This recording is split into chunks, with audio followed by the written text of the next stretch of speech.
our clients, they just bought into the system and the program, and we have not had a single client ever lose money on one of these homes because we had a formula, we did it, we put it into the forma, and if the property made sense, it made sense. And the clients were sophisticated because we trained them and taught them, and we only sold them great properties. And so they were so grateful for that. It just made it really easy.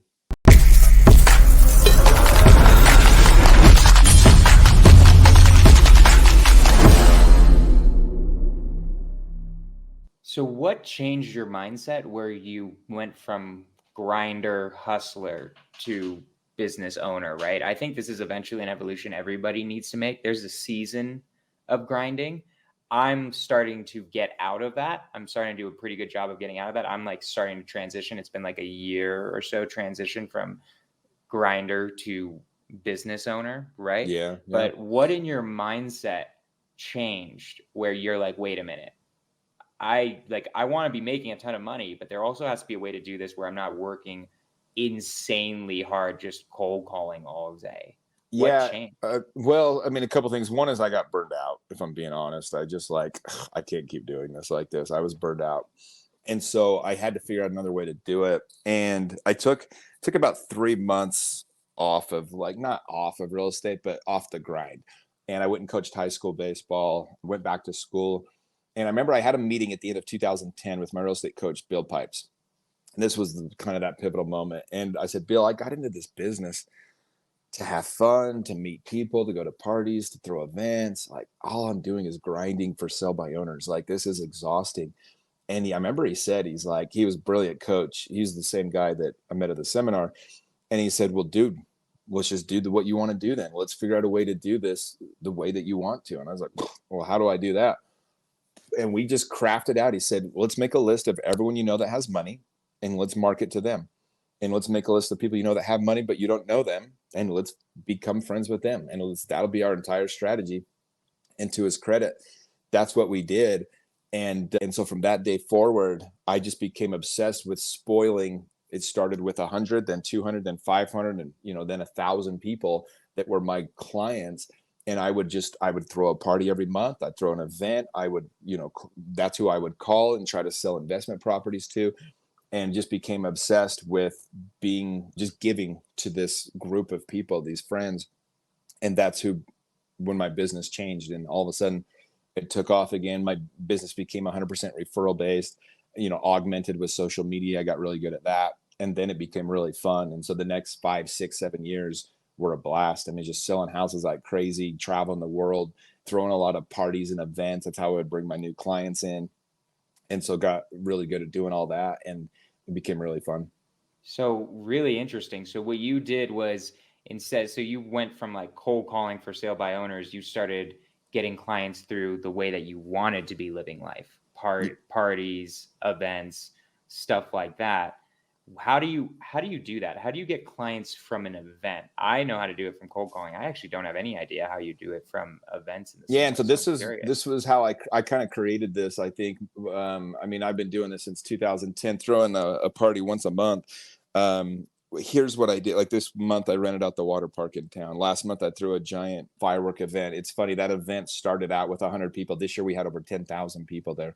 Just my personal little private firework show. Like, it's hilarious. But what I did, so here's the thing, is I had a couple agents on my team, one being my brother, who was a great agent. If he ever got clients, he was awesome. I could, take it to the bank. He got them closed every time, but he hated cold calling. He just refused to do it. And I'm over here grinding for sell by owners, and he just could not pick up the phone and call people. So I said, I need to figure out a way to get him on the phone. So here's the key to the event: is we would throw it. Let's say we ran out of the movie theater, and you invite all your clients, right? Well, it gives you an excuse to call all of your clients and invite them. And so what we would do then is you get on the phone and you say, hey, this is Jimmy with so-and-so, whatever, with Keller Williams. Just want to call you. We rented out a movie theater. Want to see if you'd like a pair of free VIP tickets. It's for the night before the premiere. And all of a sudden you're calling, and instead of feeling like you're bothering them, instead of feeling like you're asking them for something, you're just giving value. And it became so easy for the agents on my team to call their SOI, to call people and do it this way. And so that was really the key, was just it gave an excuse to call your people. So you call them up and you ask them, hey, you want a pair of free VIP tickets? We just rented out the theater for Hunger Games, whatever. And they're like, oh, that'd be great. Put us down for 2. Awesome. Hey, while I've got you on the phone, I noticed, you guys still live in the same house. Have you guys thought about moving, or do you have any plans to move soon? Oh, I actually been thinking about buying an investment property. Boom, boom, boom, boom. And I'd get lead after. So the whole key to the event is not the event itself. The entire purpose for throwing the event is to give you an excuse to call the people and talk about real estate. And that's what it became. That's such an interesting way to do it. That's such a cool and clever way to do it. So it was really, you were taking some of your past clients. So you really started doubling down on people you already Past had in the clients, people that business. I knew, people I went to high school with, people that I ran into at these. I mean, I was networking almost every night. That's a part of it, that when I switched my, I mean, I could either call for sale by owners for 3 hours every morning, or I would just find something every night. I met over 100. I bet I sold over 100 homes hosting poker games at my house, or just going to poker games. And so that became a thing, or joining softball leagues, coaching high school baseball, volunteering at my church, like all sorts of things. I just became obsessed with trying to do something every night to meet people. And so we had a lot of parties at my house, like just parties. Like it just became a really fun way. Like my goal was to meet 20 new people a week and add them to my SOI. And so I was, Just real quick sorry, for, sphere of influence. So like my okay. system, like, I believed that you have elite clients, A-list clients, and B-list clients. And elite clients is basically, for every person that's an elite client, you'll sell 1 home per year. And so my obsession became with making those raving fans. An elite client is somebody that not only would never not use you to sell or buy real estate, like of course they would use you, but they're going out of their way to actively look for people for you to sell to. A-list clients are people that are for sure going to use you, but they're not necessarily advocating for you actively out there. If they heard somebody needs to buy a home, they might give them your number, but they're probably not going to put you on a text right away and say, you got to call my guy Jimmy. B-list clients is everybody else. And so the whole game became taking B people and making them A people, taking A people and making them elite people, and then showering the elite people with love and whatever else. And I could pretty much bank for every person that was a true elite client, I'd sell a house a year. So eventually I got that list. It started at 12. When I first made the list, I mean, even most of my family was not on that list because they weren't like actively campaigning for me to find deals. And so by the time I turned my real estate team over, that list was over 400 people. And that's why we were selling almost 500 homes a year. I love it. I love it so much. And then, so what is the process of getting someone from a B-list client to an elite tier? I'm kind of curious. Is it just that it's just that relationship building, just keep inviting them to networking, keep being their friend, all Yeah, that good stuff? I taught networking. I teach it all the time. It's one of the things I speak on the most, and they get asked to speak on the most. It's creating value, not expecting anything in return. And so it was truly just creating value for other people. I mean, it's really hard not to like somebody that's always giving to you, right? So for Thanksgiving, I'd do free pies for my clients. For Halloween, we'd rent out, this place called Hee Haw Farms. It's like a corn maze, and you got hay rides, free pumpkin for everybody. And so these people that I barely know, I'm marketing to them and being like, hey, come enjoy a night on me, or come free at the water park. Normally it's $20. We rented out the whole water park. Come do this. All of a sudden people are just like, man, like, I love this guy. He's always giving back. He's always creating value for me and my family. Of course I'm going to use this person when it comes time for real estate. And so that's how you move them from a B to an A. And then, I would put together a charity event and involve a bunch of people. I remember one year, it was like 2011. So it was a really hard year financially for people. It's kind of, the markets were really down. And I did a Sub for Santa date auction. I just hosted a date auction where we auctioned off dates with the prettiest girls in town and like all these celebrity guys. So like the star player on BYU's basketball and football team, the star player for the Utah Jazz. There was this local guy that had been on The Bachelorette, and like stuff like that. And so I'm getting all these guys, and so I had this huge party, which I got over 50 people to help me with the party, either helping me set up, take down, get food, get sponsors, whatever, like music, DJ, all these different. So you got 50 people that are involved in this charity event. Then you do the charity event. There's another 50 people I auctioned off dates with, between the men and the women and those that went on the dates with them. And then we collected, my goal, I remember, was to raise $1,500. We were going to give for Santa to like 4 families. We raised over $30,000. Like, it went Wow. insane. And so all of a sudden I have this huge budget to give Christmas to kids. And rather than just, call the local whatever, make a wish or whatever thing that would give you names, I put a thing on my Facebook. I said, hey, I want to know who that would never ask for it but needs some help this Christmas season. Is it your brother? Is it yourself? Is it your cousin, your neighbor, somebody in your ward, whatever, your church? And all of a sudden, I'm getting all these people. We ended up giving Christmas to over 100 kids. And it was all leads from my SOI, people that I was already friends with on Facebook. And you want to turn somebody into a raving fan. You give his brother's kids Christmas at a time when no one has any money. That's a raving fan, right? It's your neighbor that you've seen struggling, and you just show up with an iPad or whatever it might be and give them Christmas and all this stuff.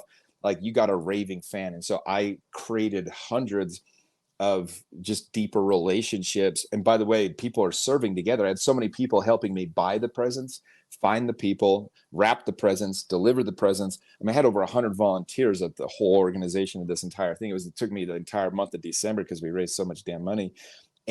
But I built this strong network and these strong relationships with all these, literally hundreds of people between those that we helped and those that helped me help them. And so there's just one idea, just to give you some perspective on how you build those deeper relationships. I love it. I love it so much. And you love putting on events. I can like hear it in your Oh voice. Like yeah. that was something that like you enjoy a lot. Yeah. And, talk about you Skorch the Fears. It's funny because a lot of people are so afraid to throw an event. What if it doesn't work? What if nobody comes? Like, I just started out doing it because I love doing it. And it was like, you can do little things to stack the deck in your favor. So like, for example, I'd have a funny idea for a party or like a theme party or something. And I'd tell 20 of my best friends, hey, I'm going to throw this party, but you guys have to make sure that you show up on time if I'm going to do it. Because I don't want to be standing there at 9 o'clock, like wondering if people are showing. And so the deal was, I'll throw the party, I'll fund it, I'll do everything. You guys be there at 9. Deal, deal. And you guys help me invite people. Deal. And you guys are going to help me clean up. Deal. So all of a sudden, all the things that make you afraid to throw a party are gone. So I knew at 9 o'clock sharp, we had 20 people there having a good time and hanging out at this house party or whatever it might have been. And by the time, 10 o'clock rolled around, there's hundreds of people. And so that's kind of like, I tell people, if you're afraid to throw an event or throw a party, you just have to stack the deck a little bit in your favor, do a couple little things like that, and the fear goes away. Interesting. I like it a lot. That's really cool. So then, okay, so you're doing events, you switch over your business, all of that. It's getting you all the money that you want now. And then what? And then what keeps happening with your story? I realized I was looking for trends. And so one of the things that I did really well was I saw before anybody else did that there was this crazy investor market on the rise, that there was going to be. Mm. We were seeing homes in 2010, 2011 in Scottsdale. A 2,500 square foot house with a pool going for 120 grand. Like, you couldn't build the pool for that. And so I kind of had this thought. I'm like, I need to start working with investors. And I had made a lot of mistakes with real estate investing because I didn't know what I was doing. So I just became obsessed with learning how to invest correctly in real estate. And then what we did is, me and my real estate partner, Tyler, we became strategy session coaches for these investors. So we would throw, like an investor night for real estate, or we would just, I started sharing on Facebook Live a lot of how to buy real estate. And I would just make it super basic and simple. But we just focused on the 3 or 4 principles that made real estate investing so attractive and how to do it the right way. And really, I just became the person I needed when I was younger. Like, I invested all the wrong ways, didn't have the cash flow, didn't protect my downside, didn't think about my worst case scenario, some of these things. And so we would just teach those basic principles. And people were just in droves coming to us to buy investment properties. So then it just became learning how to find the best investments. And from 2012 to 2019, right, basically till the pandemic, it became super easy to find rentals. Everything cash flowed. Rates were, way low and prices were still down. Once everything went crazy after COVID, it got a lot harder. And so we had to find new markets to move people to. But we just stuck to, certain principles. And it was cool. Like, I would bet, between Tyler and I, we've sold thousands of investment homes. And I bet we never saw in person 80% of them. We didn't need to. Our clients, they just bought into the system and the program, and we have not had a single client ever lose money on one of these homes because we had a formula. We did it. We put it into the forma, And if the property made sense, it made sense. And the clients were sophisticated because we trained them and taught them, and we only sold them great properties. And so they were so grateful for that. It just made it really easy. Love it. And then so you switched over to the investing side because that's what was happening. Like the banks weren't lending any money, so everybody's a cash buyer, or Yeah, I like the mean, real money is the cash buying. I was still selling a lot of just like this person needs to sell their home, this person wants to buy a house to live in, but we sold a lot of investments too. And so it was both things were going at the same time. Right. And then you were doing that, and then you were the owner of the brokerage, right? At this point?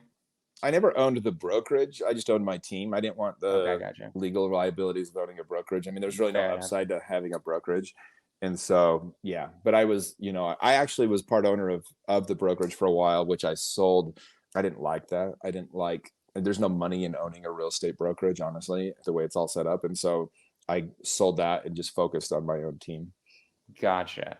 And then so how'd you end up doing the men's group? I'm really curious. I mean, I don't know how far ahead I'm skipping in your story, but No, like it's I about find the that it's about that fascinating. spot. Yeah, I mean, I was having record year after record year in real estate. I became the first agent in our office to make $1 million. I was first agent to sell a couple hundred homes, all these different things.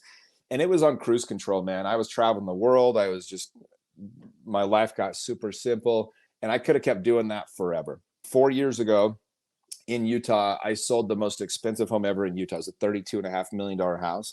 Wow. I made a, almost a 7-figure commission in less than 20 minutes. I Yeah. was selling homes, multiple homes a day at that time. I mean, we were just crushing it, right? And I could have kept doing that forever, but I had this epiphany. I was doing like a meditation with some friends, and it came to me clear as day. You're done with this. Like, you need to do something more impactful.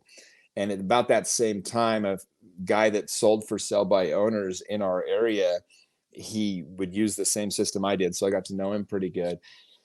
He got shot and killed at a rental property of his going to collect rent. He had 7 kids. And I just remember the news, every single story in the news was, realtor dies, realtor gets shot, realtor this.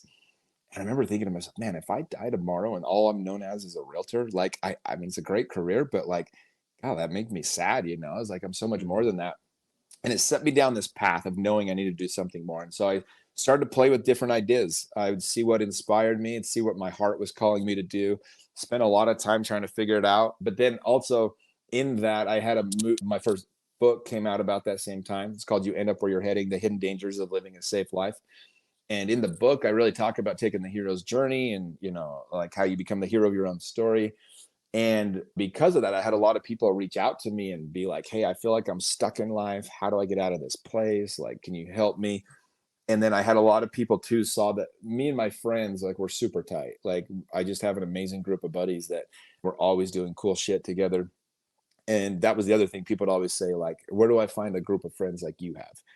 And so I started thinking with those two questions, I said, I know, like, for better or worse, my skill is helping men to connect. I know exactly how to do it. All my friends met through me. I really do feel like I have the best group of guy friends in the world. And so I said, interesting. This is a skill that I have that I think I take for granted. And so I said, well, maybe I could throw like a coaching program kind of based around those things, just helping people to connect. And so I did it. Kind of did a test run my 40th birthday party. I called 30 of my friends. We went and did all this stuff together, and it was kind of a test run, and everyone said it was the best weekend of their life. And so I just, with that, I launched the program, and not even knowing myself, I think originally where it was going. I remember when I first launched it, because it's not cheap. Each guy in the group pays $1,500 a month to be in the program, Mhm. and I needed to fill 50 spots. That was the goal. I said, if I can get 50, if you get over that, like you've been part of Avengers and some of these other ones, it gets really hard to go deep with people if you have more than about 50. Like when you got 100, 200, it's too many. So I wanted to fill 50 spots, and that's what I wanted to, make the income that I wanted and all that kind of stuff. And so I launched it, and hopeful, I gave myself a month to sell that program. I thought I was going to have to start cold calling again, just calling all my buddies to get them to sign up. And in 8 hours, I had 147 people apply for those 50 spots, and it Yeah. was game on. Yeah. And so, like I said, so I've opened a new section of that. I keep it in the pods of 50. So I have 5 groups now. That's why I have in my leadership program, I have 4 pods, each one with about 55 guys. So there's, about 220 people in that. And then I created a second group that's not as time or money intense as the first group for other people that still want to be a part of it. And that one's got almost 200 guys in it now. And then there's another program now for the wives and girlfriends. We've got another one for kids, and it just keeps growing because of the need and people wanting to do it. But that's kind of how it started. And then from there, it's just taken on a life of its own. I love it. And I'm just curious, just because like your original group of friends, I'm just curious because this is an interesting thing I balance a little bit, because you obviously have that entrepreneurial drive where you're doing stuff constantly, you're putting on stuff, all of that good stuff, right? This, your original group of friends, are they entrepreneurial? And if they're not, like, did you like I've heard the phrase, for instance, like you're the average of the top 5 people you hang out with, right? Mm-hmm. So like I'm curious if these people were also just entrepreneurial friends that you became really good friends with through that, or if they were like childhood friends. And then if they were, how'd you deal with that? Because they may not be like going to the same level that you're trying to get to. Yeah, no, I mean, I think I hit the jackpot in some ways, just got a little bit lucky. I mean, so my high school, in fact, 4 of us had a sleepover last night, literally. More than one left, right, as the podcast started. We still get to, what my buddy went through a breakup and his girlfriend of 2 years. And so we all just got together and we spent the whole night hanging out. We were up till 5 in the morning, just freaking talking and loving on each other, just helping each other and trying to, do life together. And that's, I mean, we're that close. And so there's 8 of us, and we're getting together at 2 o'clock at my other buddy's house, the 8 of us with their kids and families and everything. We're gonna having a barbecue. And so I got a little lucky with that group because we're just thick as thieves. Like we used to get together in high school every single weekend, and we'd go hang out every night. And we've kept those relationships all these years later. And so they're not necessarily entrepreneur, but one's a plastic surgeon, one's an orthopedic surgeon, one's a lawyer, one works for Google, one owns his own business. One was my right-hand partner for the last 15 years, huge success in real estate and everything. And so it's like they're very successful in their own right, but not necessarily entrepreneurs. And then the way I've built my friend group over the last 15 years, if I'm being honest, most people, this is I think an important lesson to teach. Most people just become friends with people by default. It's Right. like, who's your neighbor? Who does your kid hang out with? Like their parents, who's the other coaches or parents at your ball game or whatever. I've always been very strategic about it. I kind of treat it more like dating. I'm like, who inspires me? Who do I want to be like? Who do I want to be with? And I've met plenty of those people that I thought I wanted to be friends with. You meet them and you don't, but I've met a lot that I did. And so I'm very close friends. That's where I have this really powerful network, which has been really cool with We Are the They, because I'm able to call those guys in. And there's just a lot to learn from people that are hustlers. So some of the biggest entrepreneurs in the world. I mean, I've had Andy Frisella come talk to my group. I'm close friends with guys like Prince EA with, 3 billion views on his videos. And he's coming to speak to my group. Erwin McManus, one of the biggest pastors in the country, is a close friend of mine now. Ed and I have become close friends. You get that proximity, and we've really become really good friends. And so you get all these different people that just in one way or another, I bring them into my life, but I'm very intentional about who I'll spend my time with. When I moved into my new house, I remember, like, in Utah, it's kind of tricky. Like, everybody belongs to the one major religion. And I left that church, 10 years ago. And so I didn't want to be in that world. But I remember I moved into my neighborhood, and it's honestly probably the safest street in America. Like, I'm the only liability in this area for sure. Like, couldn't be living in a better place. And I love it. My neighbors are all awesome, but I also just didn't want them up in my business. And so, like, they came over when I first moved in, and they wanted to meet, they wanted to hang out. And I didn't have bandwidth you only have so many hours in the day. And I have so many friends that I've already built this community of my friends. And so I just kind of purposely told them, like, hey, we're probably not going to, this isn't going to be like a close friendship. Real quick, talk to us about, you talked a little bit about it, of how you want to choose people that inspire you. But my question is, how do you choose the right friends? What do you look for specifically? I think this is really important in general. And I'm curious about it because it's an interesting thing for me about who I want to be friends with, right? With the entrepreneurial journey. Honestly, I mean, I'm like most people. I'm more of the type of person. So like, that's just people were around me. Some of my friends are intentional for sure, especially my entrepreneurial and business friends.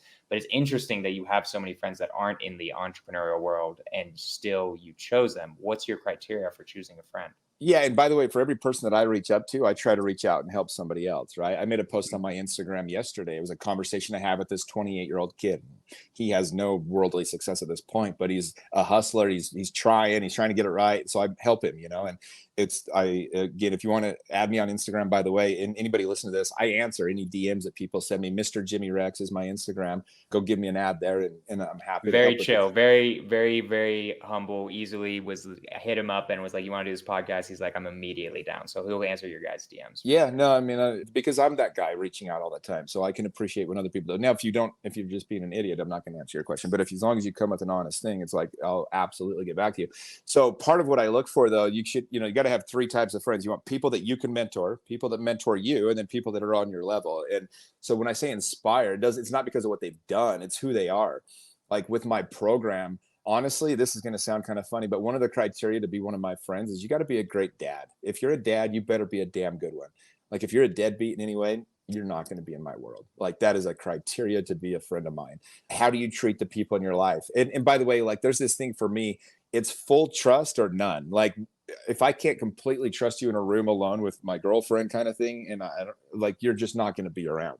And I'm really good at boundaries. Like if somebody burns me, I don't need to, I'm not going to yell at you or anything, but you're just not going to be in my life. Like you just won't. I'm always paying attention to those things. Here's one thing that I always say, people always want to get in my network. And so they'll be like, introduce me to so-and-so or so-and-so. And it's like, are you a taker or a giver? Do you have a servant heart? And I think that's the number one thing that attracts me to people is, do you have a servant heart? Like I have a relationship coach right now, this guy named Stefanos Safandos, big influencer. I was doing a podcast with him. And in the podcast, I really liked his stuff, was totally gravitating to him anyway. I knew he did one-on-one coaching, but I was kind of filling him out. And then we started coaching, and he said, hey, man, if I can ever be of service to you in any way with your group, I love what you're doing. Let me know. And I said, well, I'm actually in the part of the course right now that's about relationships, and I'm single, so I could use some help from some people. I'm throwing this couples retreat in Cancun in a month. Are you available to come speak to my guys? He's like, let me look. And he's like, bro, I'm open. I'm in. And he didn't ask. I said, how much? He goes, no, I just want to do it for your community, dude. I was like, wow, this guy has a servant heart. So he and I became really good friends. I hired him to be my coach, and now he's helping me in other ways. But that all started. So where do you say, like, what's the criteria? A servant heart, like just givers, you don't want to be your own takers, people that I trust. Like if like I know how I'm talked about when I'm not in the room. And if you don't have my back on that, if we're not like it's not even like you don't say anything. It's like, whoa, if somebody's talking shit or something on me and you're like, hold on, you clearly don't know Jimmy, because this is the guy that I know. And let me tell you a story. And so if that's your experience, you just don't know him. Like that's how that conversation goes. And those are the people I'll spend my time with. Those are the only people I want to spend my time with at this point in my life.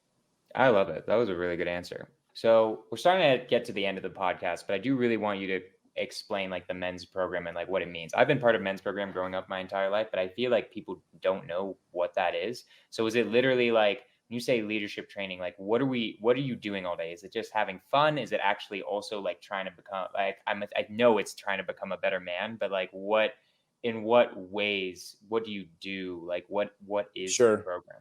Yeah, I mean, the thing that makes my program different than anything else that's out there, I think, is we get vulnerable. We create a container safe for people to talk about real shit, like what's really going on. Like, what are your fears and insecurities? What was your experience as a kid? Like, so we start with that. We build each other up. We build community. We have accountability. We have a mindset. We talk, my course is 2.5 years. And we have 10 sections of the course. We cover mindset, we cover health, we cover getting your house in order with finances and things like that. We cover leadership, social dynamics, a lot of the stuff I've talked about with you. We go into big detail on how to network correctly, how to bring the people in your life that you actually want there.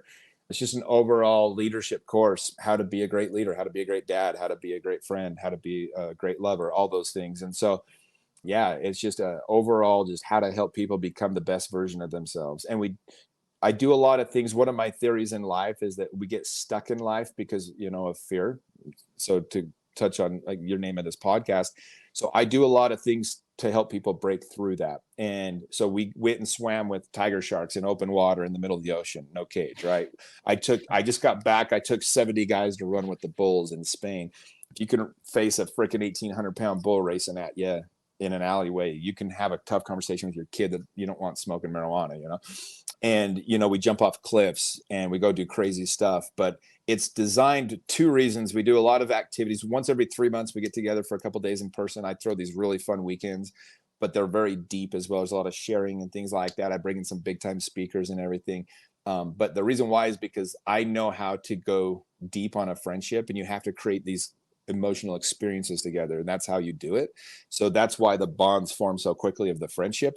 But also, it's a lot of fun, and I push the guys to do things that make them very uncomfortable, and that's all designed to help push them past whatever fear is holding them back.